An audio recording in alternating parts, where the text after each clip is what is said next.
Alright, hello everyone, it's Big Puncher and welcome back to another video, and today I'm a little late on this topic. It was a couple days ago that this happened, but what's happened hasn't really happened in a while. Usually you don't see this in the news anymore, but the President of the United States, the King of Gamers, is saying that violent video games cause mass shootings. So before I get too much into this, I just want to say that this is probably a good thing overall that he has said this, because I saw a post by Dolan Dark. I believe it was on Twitter.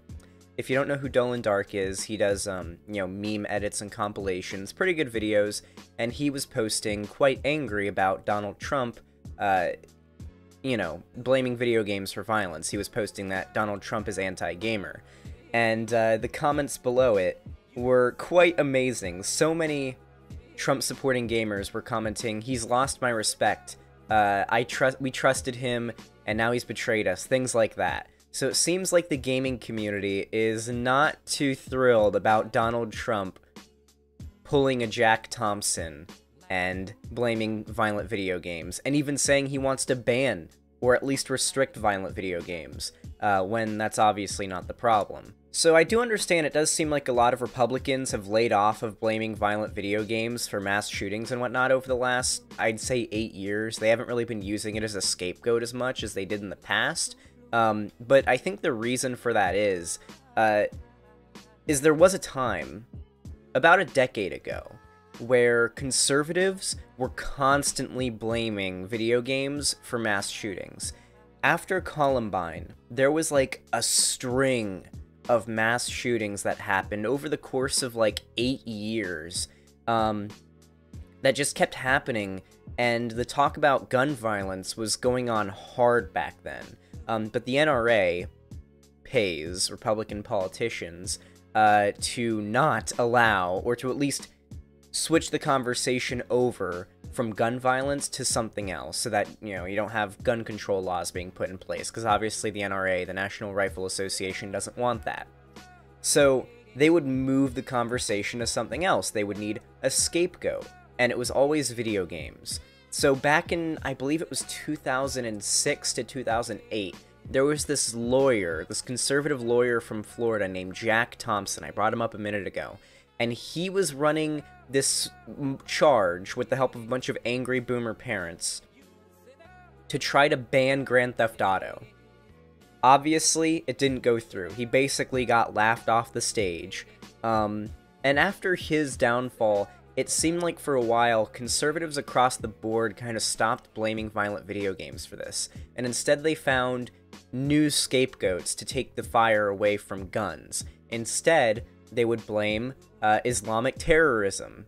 Obviously, statistically speaking, Islamic terrorism and just Islamic crime in general is massively overblown, but they don't care. They need a scapegoat. So they would blame Islamic terrorism, and they would blame mental health, or they would say society failed this white mass shooter. If it was a black person, they would just claim, oh, it's just crime. He was lost cause, because, they're black, and conservatives don't care about black people.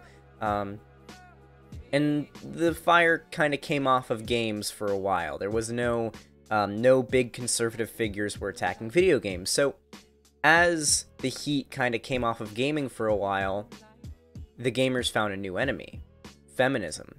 People like Anita Sarkeesian, who critique games from a feminist perspective, became the new enemy. They want to change gaming. They want to destroy your space.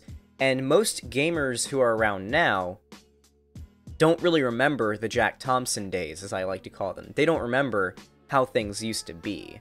So they were like, oh shit, feminists with YouTube channels criticizing gaming from a feminist perspective? This is the worst thing for gaming ever. Gaming will be destroyed if we don't stop the feminists and the SJWs. And so that became the new enemy. Even gamers that were around during the Jack Thompson times were doing this. But now we have our boy Donald Trump being mentioned. Well, he wasn't directly mentioned in the manifesto of the El Paso shooter, But the El Paso shooter was a devout Trump supporter who even posted this picture of Donald Trump's name written in his guns on social media before, shooting up that Walmart in El Paso.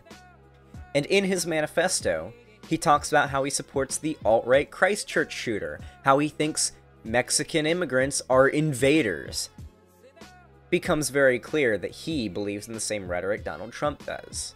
And so, as the hashtag racist president was trending on Twitter as #1 after that shooting, Donald Trump needed something to take the heat off of him. And so, he went back to old reliable. He went to video games.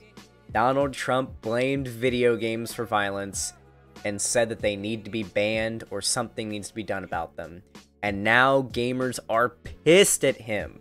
Now the gamers who were never around for it, or for the Jack Thompson days, are like, oh my god, the president wants to ban violent video games? Conservatives want to ban violent video games? Who could have ever thought this would happen? Well, here we are now.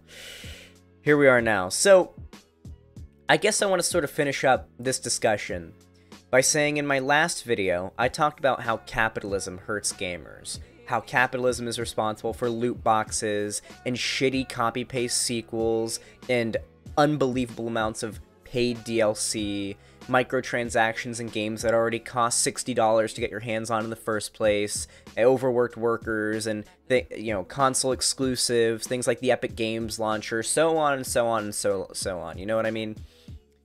I've explained how capitalism is bad for gaming, and I've explained how conservatives, and even the president, Donald Trump, are against gaming as well. It seems like, to all of my conservative gamers who are watching this, you should probably become a leftist, considering all these things.